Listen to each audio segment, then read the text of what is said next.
ಸಿದ್ದರಾಮಯ್ಯ ಕೆಂಡಾಮಂಡಲ ರಾಜ್ಯಪಾಲರ ನಡೆಗೆ ಗವರ್ನರ್ ಹಿಂಗ್ ಮಾಡೋದು ಸರಿನಾ? ಸರಿ ಅಲ್ಲ. ಅದು ರಾಜ್ಯಪಾಲರು ಸಿದ್ಧಪಡಿಸಿದ ಭಾಷಣವನ್ನ ಓದುವ ಹಾಗಿಲ್ಲ ಅಂದ್ಬಿಟ್ರೆ ಹೆಂಗೆ? ಸರ್ಕಾರ ಕೊಟ್ಟಿರೋ ಭಾಷಣವನ್ನೇ ಅವ್ರು ಓದಬೇಕು. ಅವರು ಸಂವಿಧಾನದ ನಿಯಮಗಳನ್ನ ರಾಜ್ಯಪಾಲರು ಉಲ್ಲಂಘನೆ ಮಾಡಿದ್ದಾರೆ. ಅಂಡ್ ರಾಜ್ಯಪಾಲರ ಆಯ್ಕೆಗೆ ಬಿಟ್ಟಂತಹ ವಿಚಾರನ ನಾನು ಬರಲೇಬೇಕು, ಓಕೆ ಬರ್ತೀನಿ, ಓದಲ್ಲ ಅನ್ನುವಂಥದ್ದು ಅವ್ರ ಆಯ್ಕೆಗೆ ಬಿಟ್ಟ ವಿಚಾರನ. ಇದ್ರ ಬಗ್ಗೆ ಚರ್ಚೆ ಮಾಡ್ತಾ ಹೋಗೋಣ. ಕೇಂದ್ರ ಸರ್ಕಾರದ ಕೈಗೊಂಬೆಯಂತೆ ವರ್ತಿಸ್ತಾ ಇದ್ದಾರೆ ಅವರು. ಅವರ ಕರ್ತವ್ಯವನ್ನ ಪಾಲಿಸದೆ ಬೇಜವಾಬ್ದಾರಿಯ ನಡೆ ತೋರಿಸಿದ್ದಾರೆ. ಭಾಷಣ ಓದದೇ ಹೋಗಿದ್ದಾರೆ ಗವರ್ನರ್ ಹಂಗಂತ ಸಿದ್ದರಾಮಯ್ಯ ಕಿಡಿಕಾರಿದ್ದಾರೆ. ರಾಜ್ಯಪಾಲರ ನಡೆಗೆ ಸಿಎಂ ಸಿದ್ದರಾಮಯ್ಯ ಕೆಂಡಾಮಂಡಲರಾಗಿದ್ದಾರೆ. ಏನ್ ರಾಜೇಂದ್ರ ಸರ್, ರಾಜ್ಯಪಾಲರ ಆಯ್ಕೆಯ ಬರಲೇಬೇಕಿತ್ತು, ಬಂದಿದ್ದೀನಿ, ಮ್ಯಾಂಡೇಟ್ರಿ, ಆ ರೂಲ್ಸ್ ಪಾಲನೆ ಮಾಡಿದ್ದೀನಿ, ಬರ್ತೀನಿ ಸರ್ ನಾನು ನಿಮ್ಮ ಹತ್ರ.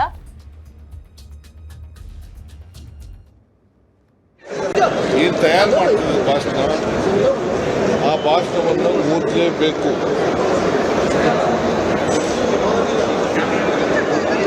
ಇವತ್ತು ಜಂಟಿ ಅಧಿವೇಶನ ಕರೆಯಲಾಗಿದೆ.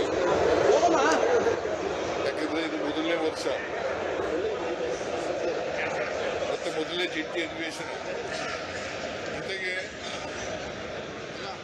ವಿಶೇಷ ಅಧಿವೇಶನ ಕರೆದಿದೆ.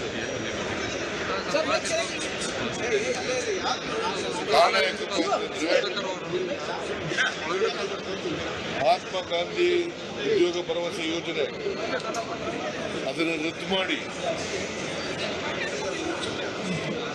ಅದನ್ನು ರಿಪೀಲ್ ಮಾಡಿ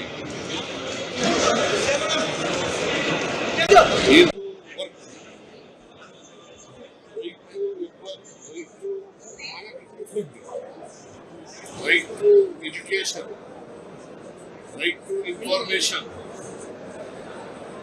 ಈ ಕಾಯ್ದೆಗಳನ್ನು ಉದ್ದೇಶ ರೈಟ್ ಟು ವರ್ಕ್ ಕಾಯ್ದೆ ಉದ್ದೇಶ ಏನಂತಂದ್ರೆ ಹಳ್ಳಿಗಾಡಿನಲ್ಲಿರ್ತಕ್ಕಂಥ ಒಣ ಕಾರ್ಮಿಕರಿಗೆ ವರ್ಷದಲ್ಲಿ 100 ದಿನಗಳ ಕಾಲ, ಕನಿಷ್ಠ 100 ದಿನಗಳ ಕಾಲ ಉದ್ಯೋಗವನ್ನು ಕೊಡಬೇಕು ಅಂತ ಉದ್ದೇಶ. ಇದರಲ್ಲಿ ದಲಿತರು, ಕಾರ್ಮಿಕರು ಮತ್ತು ಮಹಿಳೆಯರು